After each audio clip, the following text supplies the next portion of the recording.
télévision Futurs Médias mbokk yi ñoo ngi leen di nuyu di rafetlu ngeen àndee ak suñuy programme fas yéene ànd ak yéen ci xibaaru timis yi la ci gën a fës bokk na ci dogal yu bàyyeekoo ci gouverneur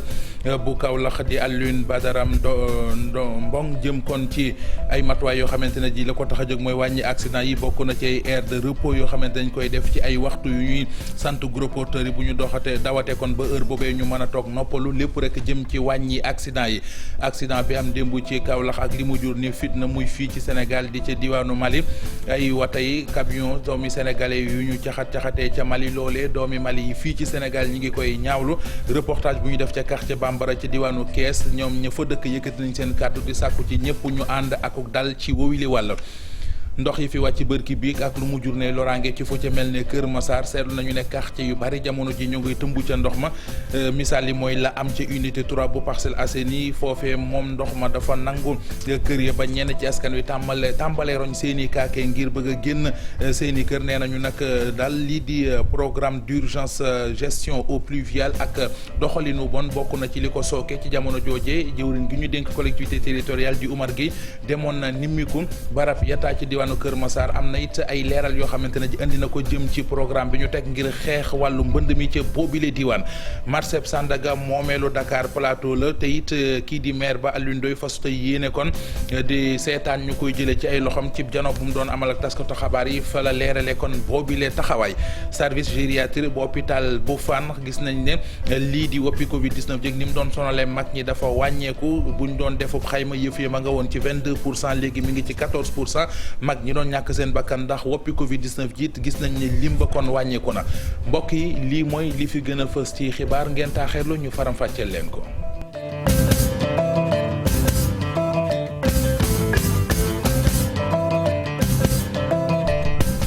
nuyu leen rafetlu ànd beeg télévision Futurs Médias ni ñu ko ci njëwoon ci bopp bi rek la ñuy duggee ak yéen ci yàkkale gi doore xibaaru timis yi ak kàddu yoo xamante ne ji mi ngi bàyyeekoo ci gouverneur Alioune Badara Mbong loolee ginnaaw accident bi amoon fële ca diwaanu Kaolack ba ñeenti doomi aadama ñàkk ci seen bakkan moom gouverneur bi xam le ne ay matuwaay yoo xamante ne ji jël nañu ko ngir jëm ci wàññi accident yi bokk na ci aire de repos boo xam ne dañu koy teg ngir gros porteurs yi bu ñu dawatee ba toll foofee kon mën a noppalu ndax gis nañu ne coono bi ci kaw tali bi bokk na ci liy jur yenn jëye yi ñu ànd ci ak Pape Mbaye Diaw Fally Gueye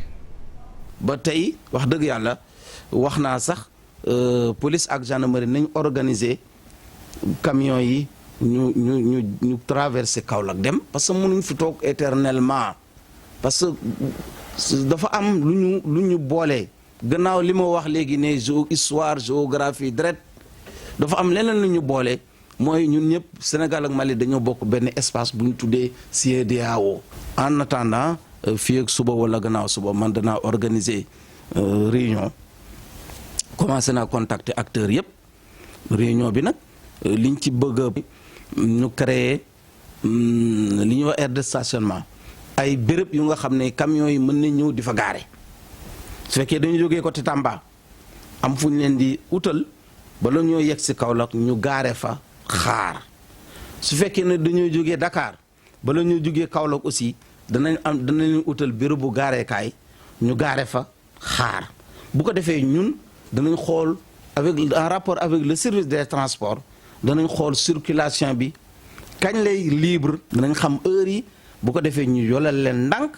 ñu dem ñëw bu ko defee loolu danañ mën a wàññi accident beneen solution bi troisième solution mooy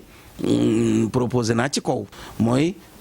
ci autoroute péage bi nga xam ne nii ñi ngi koy tabax te yegg si na Mbuur war a jàll Kaolack programme boobu ñu boole ci benn yoon woo nga xam ne nii dana wër Kaolack camion gros porteur yëpp mën nañ fi jaar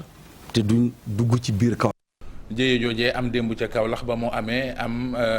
lenn ci askan yu jugoon doon wane seen mer ba jotoon na caxatee ay camion Mali yu ne woon foofee ca Kaolack doomi Mali yi ca Malit wane lu ni mel ci camion sénégalais fitna ji ci juddu doomi Mali yi fii ci Sénégal rafetlu wuñu ko ca quartier Bambara ga ca Thiès ñi fa dëkk ci ñoom ñu ngi koy ñaawlu te di sàkku ci seen natango yi foofee ñu dellu si seenum xel te waxtaane lépp reportage Cheikh Anta Diop Sey Latir Sénégal ay Mali sama première wax bi benn lañu dégg nga Sénégalien bari na Mali Malien bari na Sénégal dégg nga léegi affaire bi boo dugg suñu diggante xeli moo koy lijjante waa léegi ku nekk nga tàngal sa xol du ko faji accident yu metti façon bu nekkee ati bi am na dégg nga léegi nag kii façon bi boo am ñooñu war leen ni meri nee na woto ba Malien moo ko def woto Sénégalien moo ko def woto bi dina daw fii dina daw Sénégal léegi nag lu ñu def nii lii dafa ñaaw waru am suñu diggante waru am waa li mu def leen ni yàqu woto yi loolu waru am léegi ñu ñaan yàlla affaire bi mu seddi waa fii ay Mali benn lañu léegi nag li ñu war a wax leen chauffeur yi ñu def leen ni dàng léegi nag boo dugg ci boo nekk ki ci biir nit yi nga xam nit yi ñoo nekk fii nga def ndàng gouvernement bi ay Mali Sénégal yi léegi ku nekk mu jëli décision wax chauffeur yi waaye si waare bi ay seetaani bi ay kii bi yëpp seetaani la dañuy ñaan yàlla mu yem ko fii mu def ndox bu sedd léegi nag ñu gaay moom dañuy ñaan yàlla mu yërëm leen ñu yàggal leen saraka ci ñooñu waaye ren masuba bi dafa bari loolu ku nekk da ngaa war a ragal sa bopp. xibaar bi ñu dab mu di ñetti doomi aadama yu ñàkk seen bakkan ñi nga faatoo ca plage bu Saly am na it kenn koo xamante ne ji kon for nañu ab néewum ci plage bi waaye daal melokaan wa jéggi na dayo ñoo ñee kon sapeur pompier yi ñoo leen mujj jël seeni néew yóbbu leen ci hôpital bu Grand-Bourg ñu jàpp ci xibaar ti ne doonte sax tere woon nañu ngir nit ñi di fréquenter plage yi li ñu seetlu moo di ci week-end bi plage yi ca Saly feesoon ak mbooloo la def jëyee ji kon ca plage bu Saly la amee mu di ñetti doomi aadama yoo xamante ne ji ñàkk nañu seen bakkan ca plage bu Saly ak kenn koo xamante ne ji moom it sapeur pompier gis nañu ko waaye melokaanam jamono ji doy na waar des na ci dellu siwaat ak Abdourahmane Diallo ci yeneen i xibaar waxtaane taw yi fi wàcc bërki biik ak li mu jur ne jafe-jafe ci diwaanu Kër Massar fu ca mel ne ca Parcelles Assainies unité 3 bari na fa ay kër yoo xamante ne ji ndox ma nangu na ko ba seeni borom li ñu def mu di génn kër yooyu ñu bari ci ñoom nag li ñu gis mooy liggéey yi ñu doon def mu tënku ci plan de phase d'urgence programme gestion des eaux pluviales la ñu ci doon séntu moo ci amul moo tax ñu dund ci yooyu la jafe-jafe dañuy ci ànd ak ndonga ka Asmalik Diop. fépp ci unité 3 bu Parcelles Assainies bu Kër Massar ndox taw mi nag nekk fa di fa jaaba jonge ñu ci bëri nag tàmbalee génn seeni kër waa ji nag di rawale lenn ci ay bagaasam yu mu yoroon ci biir këram. nelawatuma ndax psychose bu ñu amoon daaw donc laay ñaan état bi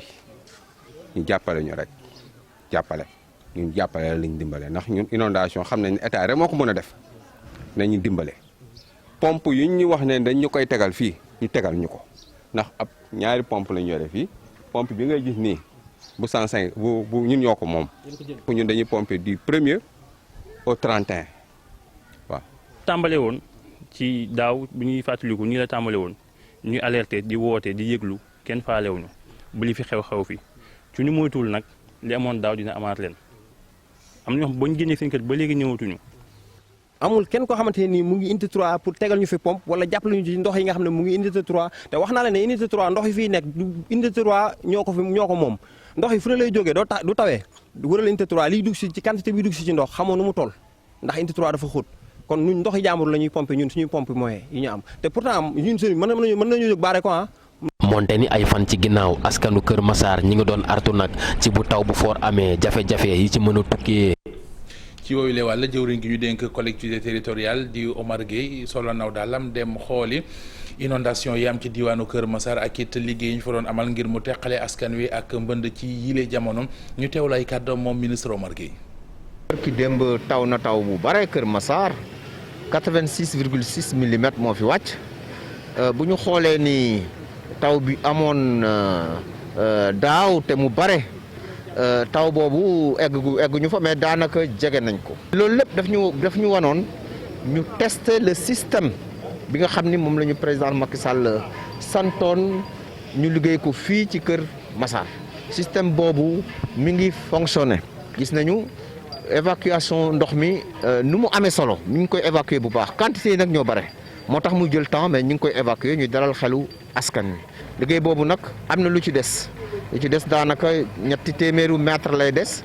léegi ñun ñëpp mobiliser wu entreprise yeeg administration bi pour que ñu mën ko eggale ci nu mu gën a gaawee parce que liggéey boobu moom bu eggee quantité yi ñuy yóbbu day gën a bare nag dañ koy ful loolu tax ñu concentré wu ci mais en attendant système bi mi ngi dox ñu ngi pompé di yóbbu fi nga xam ne moom lañ ko war a yóbbu mooy forêt classée de Mbao jaarale ko foofu nag yóbbu ci marigot de Mbao. cité Kalia 2 ba ca Zac Mbao ña fa dëkkee mere nañu lool kilifa yu SPDI mu di société immobilière bu fekk baax réewum Espagne nee nañu société boobee lu aju ci aménagement bi waroon ngir dëkkuwaay yi bu jamonoy nawet jotee doota wala coono ba ñuy dund luñ ko dund loolee lépp dara la ci deful ne bari na ay kër yoo xamante ni jamono ji ñu ngi ci biir ndox mi lu ñu bëgg mooy kilifa yu société bi wutal leen ay pexe nu mu gën a gaawee dañuy déglu kii di Pape Salif Sow moo amee seen kàddu ñu teewlu ko ci micro Abdou Diouf Diagne. suñu xool jeex na parce que ñi ñëw jënd suñu ay kër au début ba ñuy jënd jaay ñëwoon lii parce que nee naa ne bu ñu jaayoon ay kër kese mënoon nañ dem toog Sicap ñi doog Baobab ak prix bi ñu ko jaay mën nañu am kër yu gën lii mais bi ñu jaay dañu jaay benn projet ak yu bare ci biir projet bi donc lii ci la bokkoon eau de pluie lu koy drainer mu génn c'est le minimum quand même boo defar cité nga prévoir minimum yooyu eau de pluie eau usée lu koy génne cité bi ils n'ont pas prévu tout ça mooy constat bi mooy troisième période hivernale bi mooy troisième bi donc ñuy constater la même chose dem nañu négocier ak ñoom waxtaan ak ñoom 2 ans ñuy waxtaan ak ñoom gisuñu leen ñu changer seen posture tey jii nii nag mënatuñu toog ci nit di waxtaan ak moom pour jéem a régler suñu problème parce que li ñu ragal mooy gis ngeen fii ci ginnaaw plus de 50 villas la ñu livré mais il reste plus de 70 villas à livrer te ñu ngi jaay ba léegi 39 millions 300 la ñu commencé woon aujourd'hui ñu ngi ci 74 millions donc prix bi yokk na te xamuñ sa lu ko yokk ndax projet bi changé wul parce que ñun ñu njëkk a jënd bi ñuy jaay dañu ne woon eaux usées yi ONAS ma ko yóbbu aujourd'hui ils disent que c'est impossible parce que ONAS ñëw ba fii yokk nañ prix à 74 millions communauté yi ñu waxoon ci projet bi wàññeeku na espace vert plein de choses yoo xam ne gisugoo leen ko gisagu leen loolu yëpp ay kër rek ngeen fiy gis su doon loolu mën nañ bañ jënd fii lu ñu def yëpp lii la ñu am résultat bi c'est la même chose chaque année du lii kese parce que yam na yeneen malfaçon yu nekk ci kër yi yoo xamante nañ ko waroon régler donc réglé wuñu ko ñu nekkoon di négocier ak ñoom tout le temps lu ñu ñëwee wax leen rek ñu rejeté faute suñu dernière discussion bi ñaaw ñoom envoyé nañ benn mail rejeté peut-être lu bare li nga xamante ne moom la ñu laaloon ak ñoom waxtaanee corridor Sénégal Mali ba corridor la boo xamante ne ji nee nañu la fay jaar ci marchandise boo ko doon xayma dina toll ci ñeenti millions waaye léegi nag taxawaay bi war ngir ay jafe-jafe ki rëq-rëq yi ñu ciy faral di dund ñu mën di ko moytu ana fan la ñu ko mën a jaar dañ ci ànd ak kàddu yu leeral yu Mbaye Mbengue mooy président bu collectif entreprise agréé ci wàllu transport marchandise ci diggante Mali indi na ci Mamadou Fall ay leeral. corridor Dakar Bamako. toll ci kon ay millions ci tonu marchandises yu fi jaar ñeenti millions ciy leeral ñu xayma ko ci lu ëpp 65 000 conteneurs mu nekk ab trafic boo xamante ni dafay suqali koom-koomu ñaari réew yi. boo xoolee ni marchandises yi nga xam ni dana jóge fii ci Sénégal dem Mali par an y a 4 millions de tonnes par an am na 1 million de tonnes de ciment yu jóge fii dem Mali. par an am na 1,2 million tonnes de produits pétroliers yu jóge fii dem loolu ñi ciy gis seen bopp ñi ciy dund au point de vue économique. tey ji kon taxaw protéger loole ab devoir la te loole nag faaw responsabilité ku ne ci. employé yëpp ñu ngi leen woo ci calme ak sérénité dal gu mat sëkk ndax ci sunu diggante tey ñun ak Mali amul Mali Sénégal ñëpp benn doon. ñoo bokk liggéey boo xam ni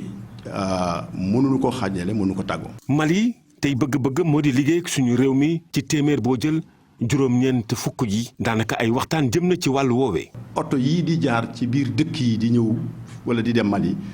war nañ leen mën a créer voie de contournement kooku dafa war a nekk une action forte beneen action forte bi nga xam ne il faut ñu insister ci mooy chauffeur yiy dawal ces gros porteurs ak bus yi. danoo war a am aire de repos moom mënoo wax sécurité ca wax doo wax aussi tey jii les problèmes administratifs yi am nga xam ne war nañ ko càmbar seet ko muy problème ak port ak douane ak manutentionnaire yi ak transitaires yi ba nga xam ne dañ leen di yokk di faciliter loolu le premier ministre bi wax nu pour ñu mën a jógee même 70% dem 90%. relation boo xamante ni ay ati at diggante ñaari dëkk yi war naa tax nag ba war ñu teg suñu tànk ci lu ñuy féewaloo tey ji autorité Sénégal yi war nañ jël matuwaay gu mat sëkk ngir amal li nga xamante ni moo di ay voies de contournement ngir ñu amal trafic gu dal ba amul benn accident. taxaw ci raay bi dox diggante Dakar ak Bamako loole mooy càkkutéef li nga xam ne ñu bari ñu ngi koy sàkku ci seen gis-gis dana mën a kon yokk kaaraange gi ci kaw tali bi ngir moytu accident yi am ci tali bi ci mel ni bi woon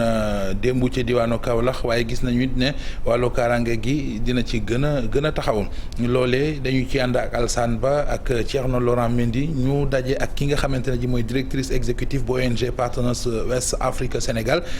reportage.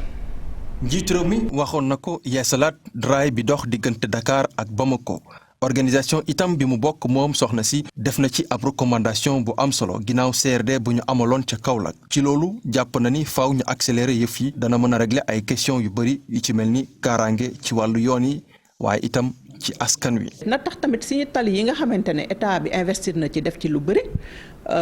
tali yi gaaw a yàqu chaque jour ñuy wax tali yi boo gisee dañ koy defar muy gaaw a yàqu waaye tamit li ko tax day tax camion yi. rythme bi ñu fay jaaree mais tamit li ñuy chargé fees dell dafay jàpp ci day yàq tali bi loolu tamit dina tax investissement ba nga def mu bañ ko naxasal. bu weesoo kaaraange ci wàllu yoon yi ci wàllu koom yeesalaat gi ñuy yeesalaat chemin de fer bi dox diggante Dakar ak Bamako dana tax ay xëy am waaye itam dana tax ba ñu xeex lépp li nga xamante ni wàllum banditisme la ci frontière bi. dina wàññi. naam accident yi waaye tamit dina tax koom-koomu ñaari réew yëpp gën a dox te dina tax xale yi tamit ñàkk liggéey seen ñu gën a mun a am ci li ñuy jàpp beneen bi aussi dina tax aussi li ñu naan daw làkku yi li ñu naan aussi ñiy faagaagal ñi nekk ci frontière bi ñuy partagé ak Mali loolu yëpp dina ko xeex dina tax tamit dina rataxal aussi diggante yi ndax loolu yëpp tamit chemin de fer bi am na lu ñu ci den balaa ñu fay yegg nag nee na mën nañ jël daar ni ay mesures lu jëm ci wàllum gën a ñoŋal lépp li nga xamante ni ay daan la wala sax taxawal lu ci mel ni ay port sec. marché Sandaga ci lu amul benn sikki sàkk Dakar Plateau moo ko moom ci moomeelam la bokk te de su ko bàyyee ak keneen Alioune Ndoye maire bu Dakar Plateau moo waxee noonu ci jano bu mu doon séqal ak taskatu xabaar yi ci la dellu si waatee ci woowu li wàll ñëw na it ci sàkku ci kii di Soham Wardini mu kon bàyyi marché boobee nga xamante ne ji kon dafa bokk ci capitalu Sénégal Alioune Ndoye dellu si waat ne ci lu aju ci révision yi ñeel liste électorale yi ak coow la ñu ciy dégg la mu ci xalaat waxtaane na ko ak taskatu xabaar yi ñu ànd ci ak Pape Fara Gningue. Avec des documents projetés sur écran géant, Alioune Ndoye persiste et signe le marché Sandaga est un patrimoine de la commune de Dakar Plateau. Avec la création des communes d'arrondissement et la dévolution d'une partie du patrimoine à ces nouvelles créations. Puis en 2013 avec l'acte 3 de la décentralisation. La ville n'a-t-elle pas été créée pour avoir une existence juridique par un décret après l'acte 3 de la décentralisation? Avec l'acte 3. ak ay documents yoo xam ne ñu ngi ko wone ci ab écran géant Alioune Ndoye di dëggal ne marché Sandaga patrimoine bu commune bu Dakar Plateau la. acte 3 moo ñu may sañ-sañ ñu ne léegi on a affaire à des communes de plein exercice équipement marchand yi communes yooyu ñoo ko ci ñoom la war a def loolu nag ñu fësal ko fépp ci Sénégal. fépp ci plateau ba mu des benn bërëb muy Sandaga loolu mu nekk xeex juridique di yéeg di wàcc di laaj ay arbitrage ba yàlla dogal arbitrage boobu nit ñi am ko parce que nit ñi dañu dem ba xool ne mais bu dee droit la rek kii bu demee ci yoon yéen sax ville di ngeen am problème parce que bi acte 3 amee il a fallu un décret ñu recréer waat ville parce que dañu tas ville ak li newoon ci biir donc il fallait recréer ko lire leen loi bi. moom Alioune Ndoye di interpellé maire bu Dakar di Soham Wardini lan moo des ci patrimoine bu capital bi mu jàpp ne ci bërëbu Sandaga bi ñii beneen projet lañ ci amoon. benn projet la ñu mas a am ville de Dakar ci Sandaga mooy toxal Sandaga fee ci Petersen projet bi ñu ngi ko tuddoon la rotonde mu jaral leen ñun lépp mais tey bu dee protection suñu patrimoine rek ñun waa Dakar ñu ngi leen di laaj suñu patrimoine bi ñu leen dénkoon anam parce que liñ ciy bëgg a ñàkk bëri na. nañ ma génne rek ñoom ville de Dakar fi ñu ne nii benn titre foncier rek ca lu ñu yoroon waxuma mandature yi yàgg sax sama nijaay Maodo Diop bàyyi na fi patrimoine bu dul jeex ba ci ay villa. lu jëm ci élection gox-goxaan yi muy weddi ne foofu seen commune kenn téyewu fa benn certificat de résidence. man bëggoon naa ku ñuy ŋaañ nga génn ak këyit ne man maa dem laaj lii Alioune Ndoye mu signal ma ko mu bañ benn mën naa mu am que de décrédibiliser comme ça une institution municipale. dañoo bëgg a victimiser am argument campagne état bi li mu war a jël yëpp ci yoon teg na ko. maire bu Dakar Plateau nag mu ngay xoqatal ne bu ñu bàyyiwul nag di teg ci deram lu ne moom dina nag génne yoo xam ne yu doy waar la ci kaw ñi koy def.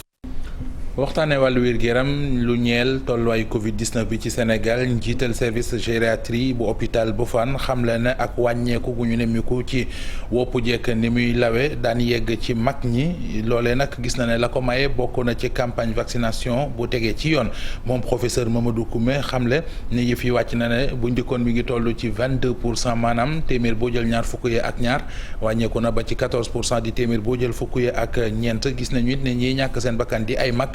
li leen daan yóbbu di coronavirus bi lim bi wàññeeku na jóge na ci 79% mi ngi ci 69% loolee ni ma ko waxee sànq fa mu ko wékk mu ne campagne vaccination bu tege ci yoon bokk na ci des ci tawlu ay kàddu moom professeur Mamadou Koumé. tàmbalee ba léegi tey fi ñu toll nii seetlu nañu dafa wàcc parce que bu ci première vague bi ak deuxième vague bi boo daan jël téeméeri nit presque ñeent fukk yi ay mag la ñu woon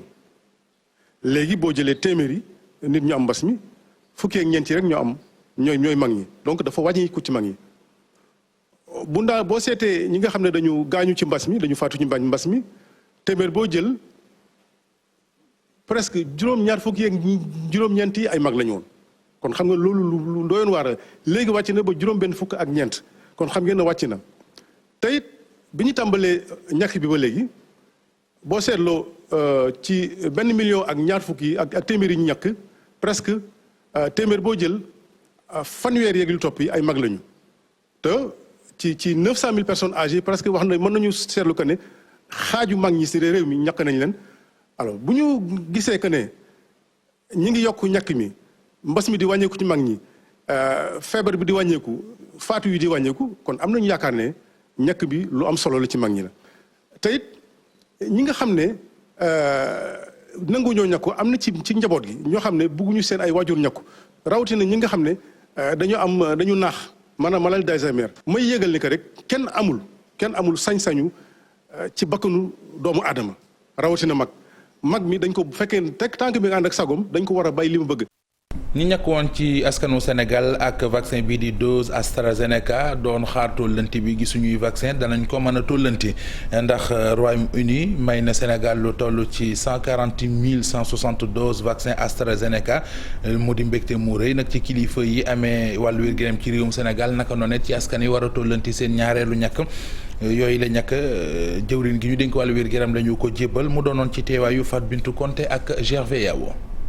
Sénégal jot na li nga xam ne moom moo toll ci 140 160 doses vaccin AstraZeneca mu di ndimbal goo xam ne Royaume-Uni moom moo ko jox li nga xam ne moom moo di suñu dëkk ci initiative bi ñuy wax COVAX. biir initiative COVAX jox nañu donc 140 160 doses yoo xamante ne vaccin AstraZeneca la.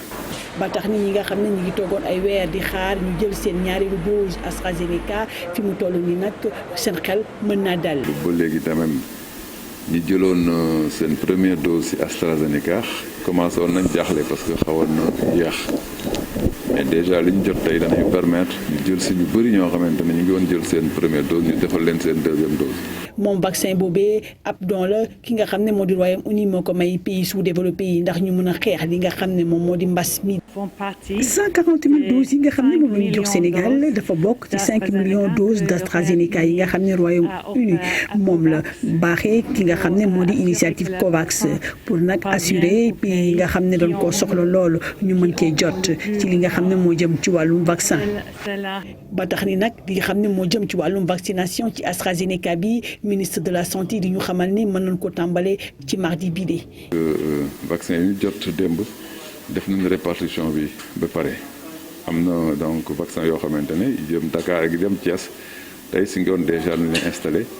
mais yi jëm si yeneen régions yi dès demain dana dem loolu mooy wane duñu xaar dès que vaccin yi ñëw rek dañ leen di déployer pour que ñun ñi mën a jot effectivement seen deuxième dose suñu mu gën a gaawee. mu di ñu xamal it teg ci ne benn projet de production de vaccin ñoo ngi ko fas yéene amal fii ci Institut Pasteur de Dakar ngir li nga xam ne moom moo di couverture vaccinale bi gën a mën a yaa. 20h xibaar yi dina dellu si waat ci télévision Futurs Médias ci tubaab lay doon ak Chérif Cheikh Ahmed Tidiane Diop jaa ngeen jëf mbokk yi yàlla nañu yàlla dooli jàmm ñu fanaan jàmm ba suba ak jàmm.